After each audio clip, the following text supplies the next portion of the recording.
Mega love shoutout! Good morning, good afternoon, and good night. Wherever you are, have a good day. This is Awesome Ruby. Today, mga kasam, mag-share ako sa inyo ng aking ulam at saka dessert. Ang una kong siyempre ihiwalay ko sila ng premiere. Siyempre, ang uunahin ko po ay ang cheesy cassava balls. Ayan. Actually, mga kausam, natikman ko ito.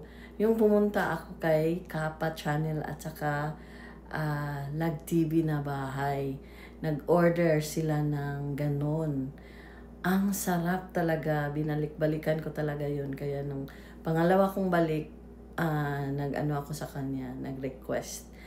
Kaya ngayon, nagkikrib na naman ako ng cheesy cassava balls. Kaya gagawa po ako at isi-share ko po sa inyo dahil ito po ang pinaka first time kong gawa nito. I hope na maging successful ang aking cassava balls with cheese. Okay, at saka pangalawa mga kaasam, magluluto ako para sa aking ulam ng tawag dito, ginataang langka.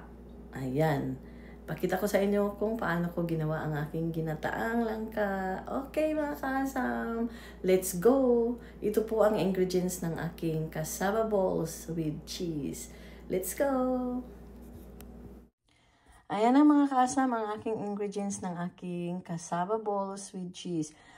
Siyempre, unang-una po ang cassava, grated cassava. Meron pong mga fresh dito, fresh na talaga kamuting kahoy, kaso lang wala na po akong time mag-good mga kaasam. At saka ito frozen ito ginamit ko talaga buong lakas ko dito na matanggalan talaga siya ng mga tubig-tubig or juicy niya. Kaya dapat talaga daw pigain. Yan yung kamuting kahoy or cassava. Meron akong sugar dito, 3/4 lang po na sugar. Ayoko kasing too much sweet. At saka coconut cream. Hindi ko po ito lalahat isahog mga kaasam. Tamang-tama lang na isahog ko dyan. Kasi isahog ko rin yan sa ginataang langka. At ang last ay ang cheese. Eden cheese po ang aking gamit. Ay naku, mahal yan dito mga kaasam. Kaya swerte kayo dyan sa Pilipinas. Mura lang, charot. Anyway, yan lang po. 4 lang po talaga ang ingredients ng ating cheesy cassava balls. Okay mga kaasam, let's start the cooking. Ayan na, ito na po yung cassava natin mga kaasam. Ilalagay na natin ang ating sugar. Ayan, mix. Pwede nyo rin itong lalagyan ng flavor mga kaasam, like, ang tawag dito, lagyan nyo siya ng,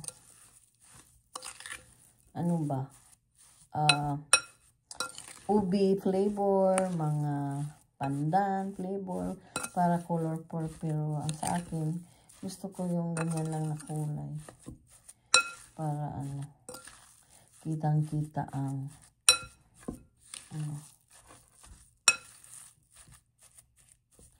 ayan, ibigyan ko ang aking anak nito Ayan, binuhos ko na lahat yung 3/4 na sugar mga kaasam. And then lalagyan natin ng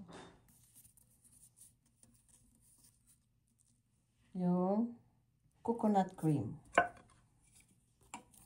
Ito yun mga kaasam, coconut cream.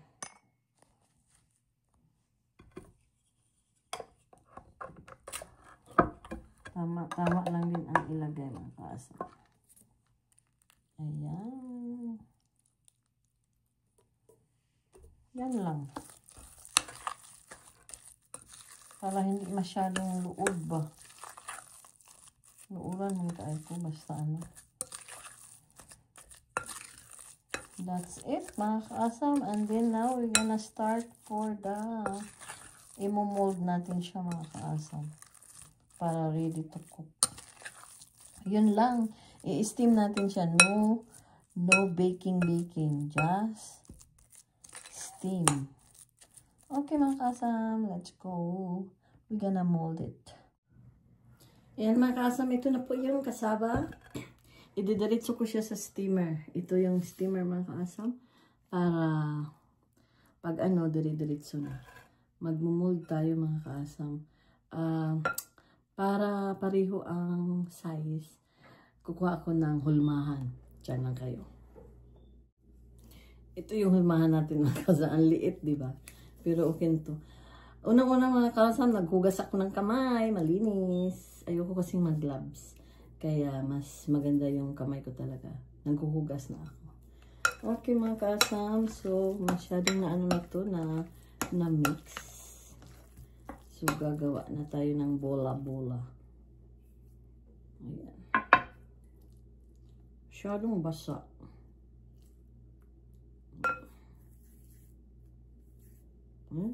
Hindi naman pala ano. Maganda nga itong basa para ano siya. Masyado siya, hindi siya masigas ba? Yung iba kasi matigas. Magbabasa itong ano ko eh.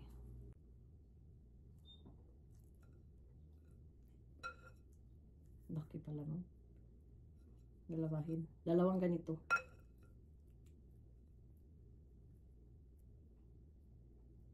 May katabi naman akong paper towel mga kaasam para. O diba, naghawak ako. Ilipat nga natin ito para makita nyo kung saan ko nilagay. Ayan.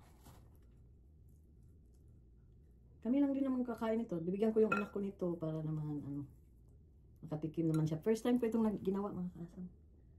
Kaya exciting kung anong lasa. Masarap yung ano eh, yung cheese. Oh my God, na-miss ko talaga yun. Kaya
kaasam, tapos na. Ayan, pinagkasya ko talaga para isang lutuan na lang. So, ngayon, anuhin natin yung steamer. Pakulo ng water bago natin siya ilagay. Kaya, let's go. Ito po yung ayan, pinagkasya ko talaga mga kaasam.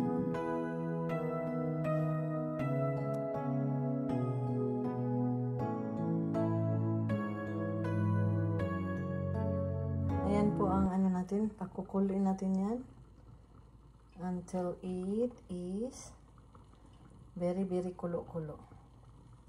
Okay, mga kaasam. We will wait until it's boiled.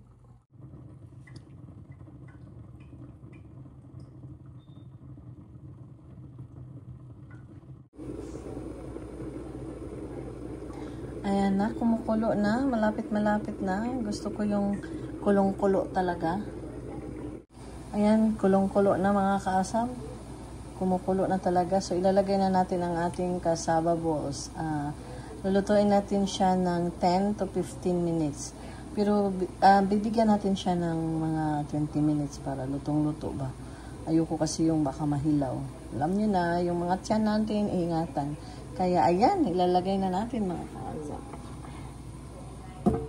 Ayan na po ang ating first time cassava balls with hidden cheese. Ayan, kudkurin ko na itong cheese natin mga kaasam habang mag-wait dyan.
Ito na, palamigin natin yan mga kaasam bago natin ilagay ang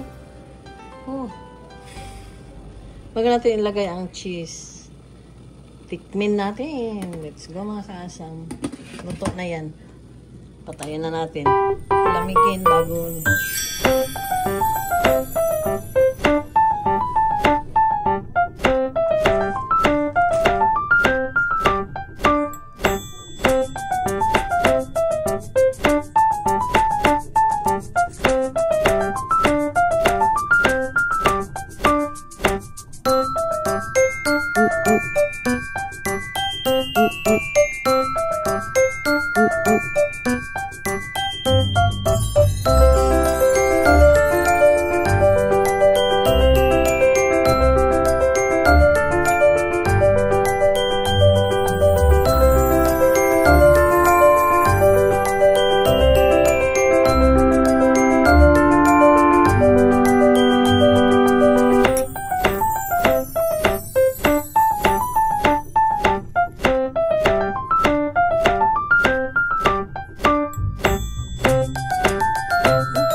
What is it though?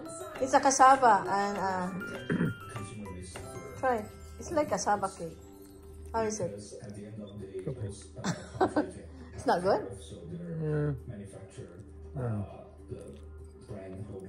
Salty? Is it? Because of cheese? Oh, yeah. Ayan, salty pala. I didn't put salt. Ayan, I'm back mga kasam.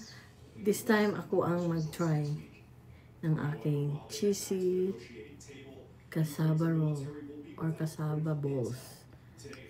Sabi ni Gary Parat daw. Maybe because of the cheese.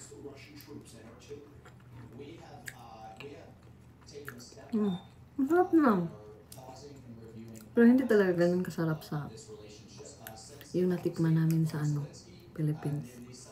Masarap kayo. Sugari talaga. Kunti lang, isang paligo lang yung ganun din ang lasa Kasi yun lang naman ang cheese ang nagustuhan ko doon. Sarap. Yung tamis at saka yung alat nagmix. Masarap. Kaya yung parang pagmamahalang yan na yung isa maalat, yung isa matamis. Kaya good combination. Ayan. Success mga kaasam, first time. Craving is granted. Bye-bye! Ayan mga kaasam, ito yung ibibigay ko sa aking anak. Pupuntahan ko at kukunin namin si Bella. Okay, thank you! Bye-bye!